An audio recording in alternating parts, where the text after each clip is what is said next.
Welcome back, webheads, to the next episode of Spidey Swing-Bys. I'm your host, Christian Ashley of Systematic Geekology, as I continue on through every single appearance of Spider-Man by release order. Today, we are making history. We have been, as far as I've done this, I have been consistent every single week, and we've gotten to Amazing Spider-Man Annual #1. This is a tremendously fun story with some problems in it, but well worth the read. Like, if you guys aren't reading along with me, like, I don't know what else I can tell you to do, but, like, hey, shame on you. Like, seriously, yeah, you've gotta be reading these stories.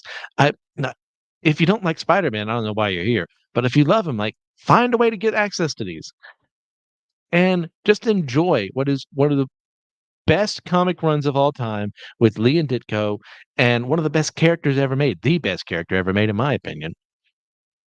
So with that, we don't have anything about what else was going on in Marvel this month because we've already covered it. This was released in the same week as Amazing Spider-Man 16. So this was released week 24 in 1964. The release date was June 11th, 1964. The story is called The Sinister Six. This is written by Stan Lee and Steve Ditko, penciled by Steve Ditko, inked by Steve Ditko, lettered by Sam Rosen, and edited by Stan Lee. Here we go into the real one here. This is mm, uh, if this had to be the first annual, it's a pretty dang good annual. So we start off with Doctor Octopus in prison, as you know he's being told, "Haha, we've got your metal tentacles, and we're going to show them to you because we're jerks. So you can't possibly use them now, prisoner." Blah blah blah blah blah blah. A lot of numbers are sent there. So what does he do? Reveals to the audience what they already know, that he can telepathically control his tentacles. But if they're too far away, he can't do that. So what does he do? Makes everyone think that he's some fool that isn't going to be able to stop their plans, and activates his tentacles from afar, who then get him out of prison. And we go over to the Daily Bugle as Peter swings down and steals J. Jonah Jameson's copy of the Daily Bugle so that he can read the editorials because they're funnier than the comic strips. And we have grand sense of irony where J. Jonah Jameson is angry because if only Peter Parker were here, he could snap photos of Spider-Man. But of course, Peter Parker is Spider-Man. So Peter finds out that Doc Ock has escaped as we see him suspending himself from that lamp post in a very funny fashion. He then goes off, and as he's doing so, we have our first gratuitous cameo of the story, in which Thor appears and just kind of flies past him. This is not the only gratuitous cameo we're going to be having in this story. He just appears. He's like, "Hey, I'm also in Marvel, guys. Remember my magazine? You can buy it month to month." It's so utterly shameless for Stan to do this that after a certain point it just becomes endearing in a weird way, which I've been Stockholmed into like wanting to buy Marvel products. It's funny. So with that, we then go over to the Sinister Six, who are now being established as the Sinister Six, as Electro, Kraven, Doctor Octopus, Mysterio, and we'll get to the two others in a second, are all agreed that, hey, we hate Spider-Man. We don't like what's going on with him. We got to do something about him. As Peter, walking around town, gets spider sense, starts going wacky, sees a guy in a trench coat and fedora. Like, what could he be there? But Flash Thompson appears to mess with him.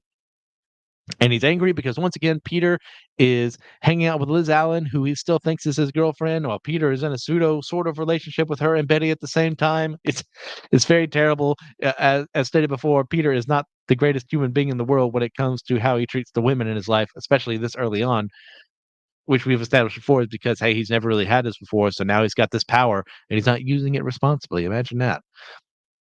So he's about to fight Flash, but we get our second gratuitous cameo as Doctor Strange's strip fall is just walking on the streets of New York and like tells them that, hey, you shouldn't be fighting, guys. Flash Thompson tries to punch him. I don't know about that. It's, and Strange's like, yeah, you dummy. I'm back in my study. I'm just astral projecting, you big dumb dumb. He just leaves. There was no point to that. There was no point. You know, years from now, when Flash becomes Venom, I'm sure at some point he has to have he met Doctor Strange. I want that to have been like a callback someone makes. I don't think someone has, but surely someone can look at that panel and go, "Man, that was so lazy and dumb and gratuitous."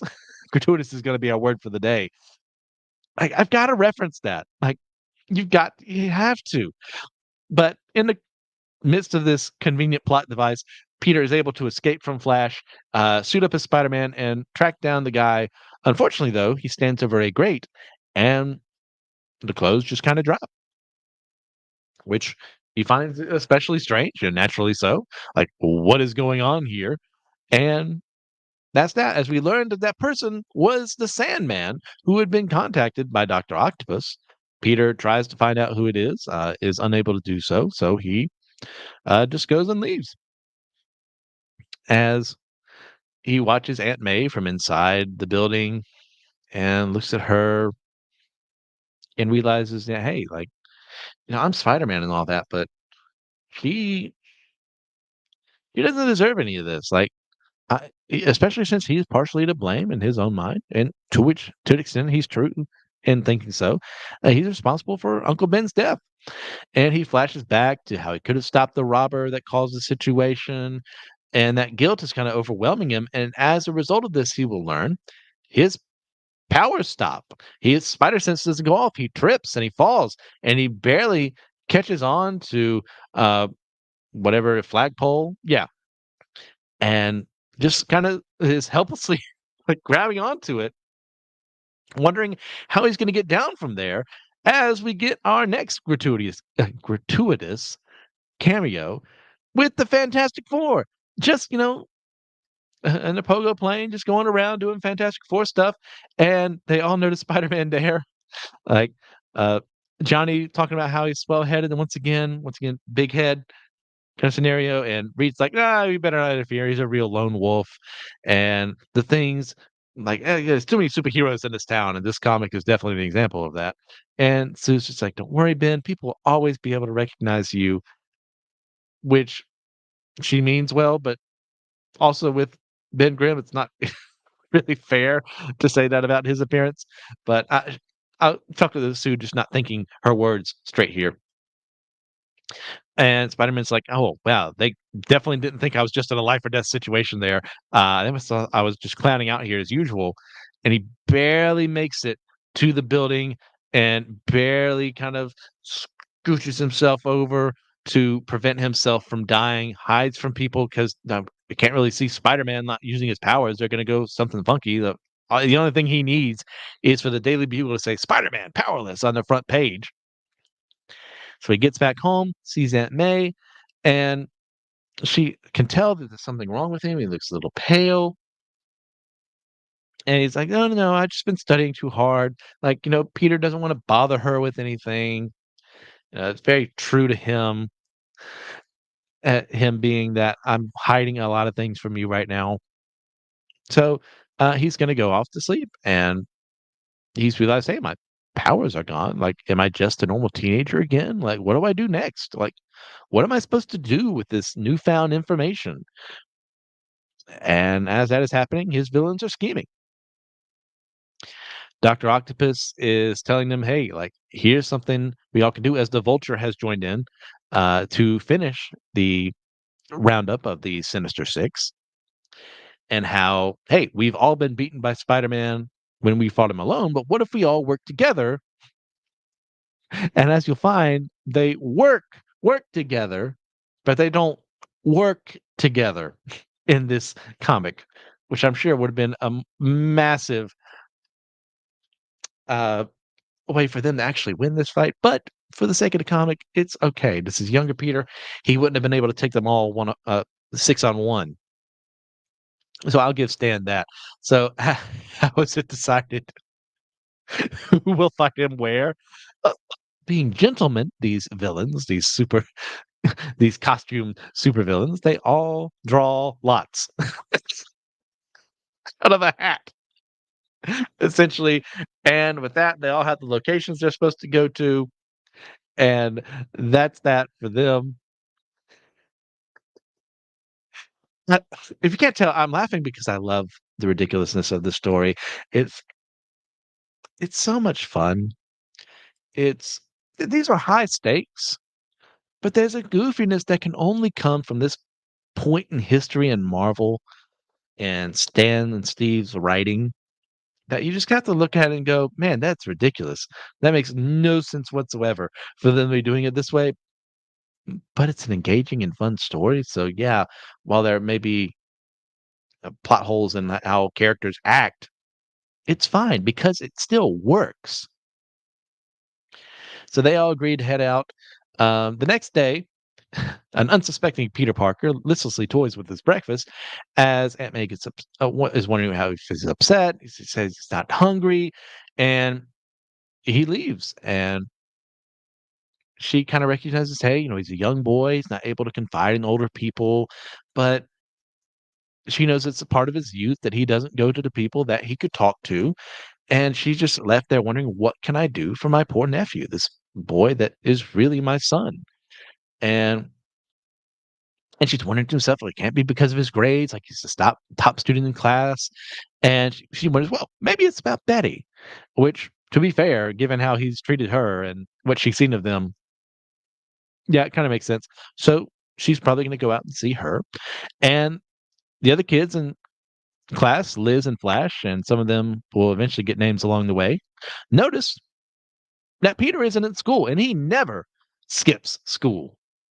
So Flash, of course, is being boisterous and boastful, saying, "Oh, of course, it's because he's afraid of me, giving him what he rightfully deserves for that beating." And Liz is upset, and the school contacts Aunt May to tell her that Peter didn't come. Which, yeah, schools still do that today, right? If a student doesn't come in, do they call parents? I would hope so. And she is so upset, and she once again goes, "Well, it must be something to do with Betty Brant." As Peter's walking around town listlessly, no truant officer going after him. And what's happening? Well, we have our third gratuitous cameo, fourth really, with the Wasp there as well, of Giant Man and the Wasp fighting some criminals. And that's that. They Peter lives in the Marvel universe. Could you imagine such a feat? Could you imagine such a thing that's where he lives and what happens? Oh wow. So amazing. So, yeah, and outside of the Thor one, this is probably the most gratuitous. Well, I don't know, Doctor Strange is still really bad. It's like, what purpose does he have just walking around in this astral form? They're all bad. We'll just put it that way. They're all really, really bad. So, with that in mind, we go over to Aunt May trying to track down Betty Brant and, um, asking her if she can speak with her, and we see that, 2 of these sinister figures nearby. I see to both of them. And J. Jonah Jameson has noticed that, wait, they're being kidnapped with Sandman and Electro, and he doesn't know what to do. And the Vulture comes in with Doctor Octopus to greet them as Aunt May. This is one of the funniest parts of the side character stuff in Spider-Man is Aunt May. Her hatred of Spider-Man, but her fascination with Doctor Octopus that will actually later lead on into some very fun developments when that actual relationship between the two of them. And Doctor Octopus is like, "Hey, like, I'm this charming lady is here with Miss Brant." And Aunt May's like, "Oh, now how dear. We must be prejudiced against a poor man just because he seems to have trouble with his arms."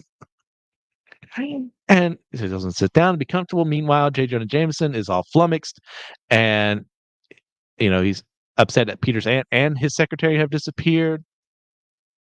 Peter is very upset as the Vulture comes in with a message to tell them, hey, tell Spider-Man that the Sinister Six have captured Betty Brant, and if he wants her, he'll have to come and get her. And Jameson is told by the Vulture, hey, put it in your paper to tell Spider-Man. And with that, Peter's like, well, my powers aren't good. How am I supposed to save her like this? and the Vulture's still threatening them. So Jonah, who really doesn't want to talk to Spider-Man, tries to contact the Fantastic Four instead. This one is a more acceptable cameo appearance in that he contacts Reed and he says, I we know Spider-Man, but we don't really know Spider-Man. So try the Avengers. Maybe they'll call. Then we have Captain America for his gratuitous cameo here, which once again, following up on the last gratuitous cameo, is a little bit better than the others. And he says, "Hey, I've never even met Spider-Man," which won't happen until a couple issues from now, when we will get to the first appearance of Spider-Man and the Avengers. And even then, he just fights a Spider-Man robot, and the real Spider-Man takes care of the robot. Not to spoil things for the comic that came out in the '60s, and they don't really interact that much. So there's that. We then move over to our next gratuitous cameo. What else was going on here? Well, the X-Men were happening. And with that, we see them training, and Professor X sees a message from the Human Torch trying to contact Spider-Man, saying, "Look, ignore it. It does not concern us. Continue with your training program." I mean, some heroes these guys are. You know, if I'm reading this and going, "Oh, well, that's what they're like," I don't know if I want to pick up X-Men. So Peter is standing over his costume, being like, "I've lost my powers. I've got to figure out how to do this."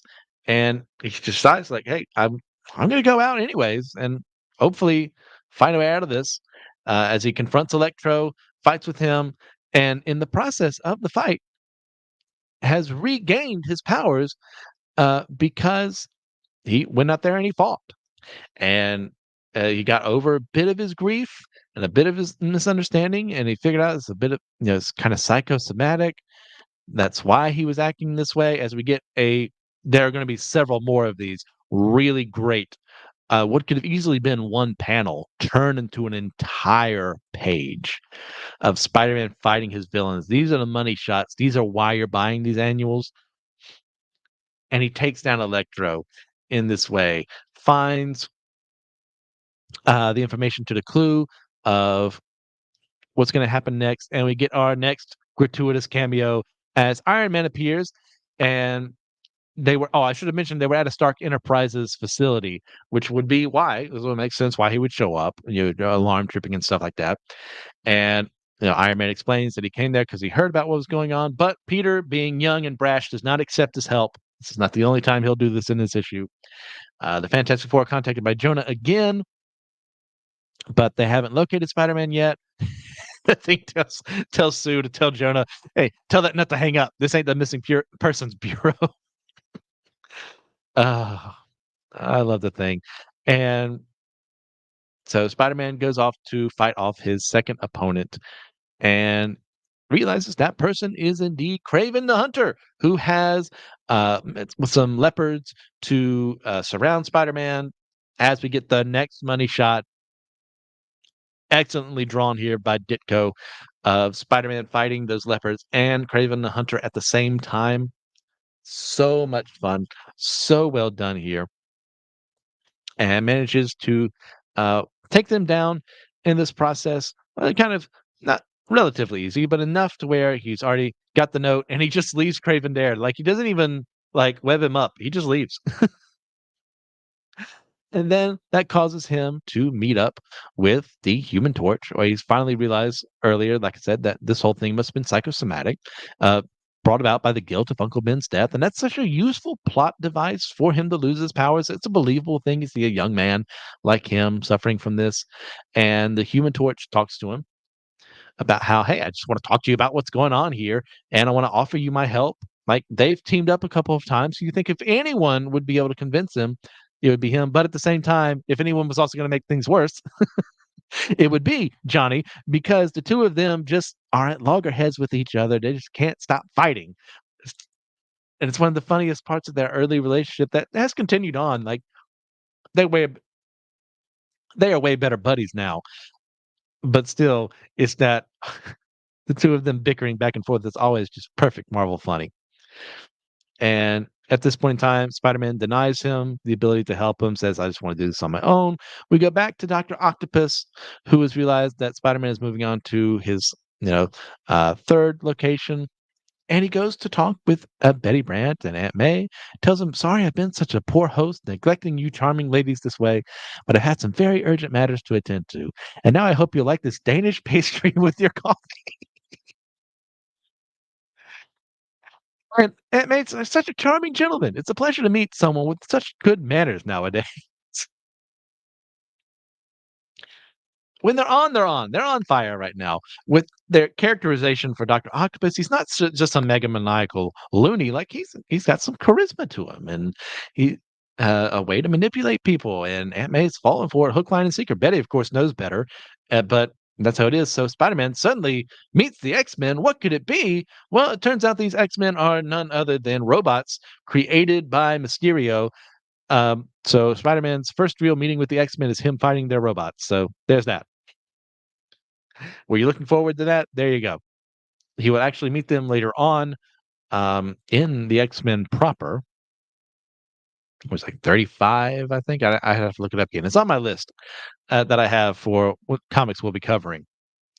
So Spider-Man realizing what's actually happening, goes up against Mysterio, takes him on, breaks through the glass, and takes him down as the two of them fight. But Mysterio does get away, leaving a smoldering note that he is unable to properly read because it was actually hit by the fake Cyclops' power beam. But it's got enough on there to where he can concentrate on what the message is saying through some shenanigans. And speaking of shenanigans, J. Jonah Jameson is pacing back and forth in his office, and he sees a spider swinging down, and he reasons, not not unlogically so, that if Ant-Man can talk to ants, then why shouldn't Spider-Man? I wonder. And he yells at the spider, "Who are you? Did Spider-Man send you? Don't just hang there. Give me the message." Which is perfect to showcase Jonah's eccentricities. And it's like I said, it's not that big of a logical leap to make if you live in a world where Ant Man can contact ants, or Spider Man's named Spider Man. So surely he can talk to spiders.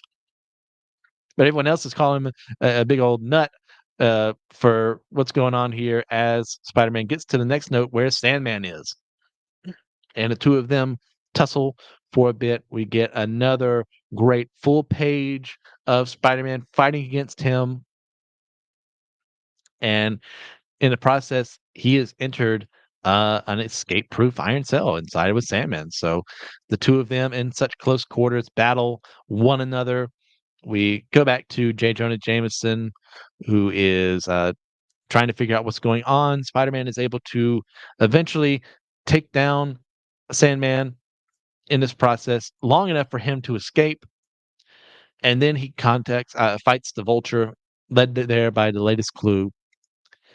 So the two of them tango for a bit. We get a interesting photo of panel of the Vulture like spinning like a helicopter almost. Spider-Man is sleeping on some oil. The two of them tussle some more. He lassos the Vulture. Gets overhead. Another like Ditko is on fire for this issue. And I said to someone, I'm not an artist. I don't very rarely do I look at a piece of art and go, man, that's pretty good. Like, not to say I can't appreciate art, but like when it's like this, I love it. And the two of them fighting, Spider-Man webs him up on a flagpole, which means that he has taken down everyone but the big man himself, not the actual big man, but Doctor Octopus, who is, as Aunt May says, most charming and so well spoken. So Spider-Man infiltrates the room. Doctor Octopus is not wearing his tentacles at that point in time. Uses them to attack Spider-Man. His spider sense warns him too late, just so he can be hit. Then the two tussle for a bit. Spider-Man manages to get away. Doctor Octopus puts his tentacles back on, gets Spider-Man to fall into this giant bowl of water, and the two of them fight at a very interesting decision to have him dressed up like this. He looks very off model color wise. Other than that, this is a really well done um, page. So the two of them continue fighting. Spider-Man is able to get out in time and locates Betty and Aunt May, Who says, "So that's Spider-Man. What a perfectly nasty outfit. He's so villainous looking. Not at all as pleasant as that well-mannered Doctor Octopus. I'm sure Octopus would never have entered that way without knocking." Oh, it's perfect. I love Aunt May so much. I love early Aunt May. I love what they do with her later on. And some stuff is be like, well, rehashing old things, but it's so much fun. And once he's got brought them to safety, he then leaves so that he can come back as Peter Parker to meet with the both of them, to check up on them, as Aunt May is telling him, "Hey, stop using slang like shook up," which was apparently slang. So there we go. And like she was worried about him this entire time. And she knows how nervous he gets all alone in the house, which of course makes him upset because he just said that in front of his pseudo girlfriend, who is kind of drawn with red hair here instead of her usual brunette, which is kind of be a coloring mistake, right? Because honestly, it's kind of almost like a proto Mary Jane to an extent. So they go back to their home. He's so worried about her, thinks she's having a delayed shock reaction to what's going on. But what she's been worrying about other than him this whole time is that she was going to miss the Beverly Hillbillies.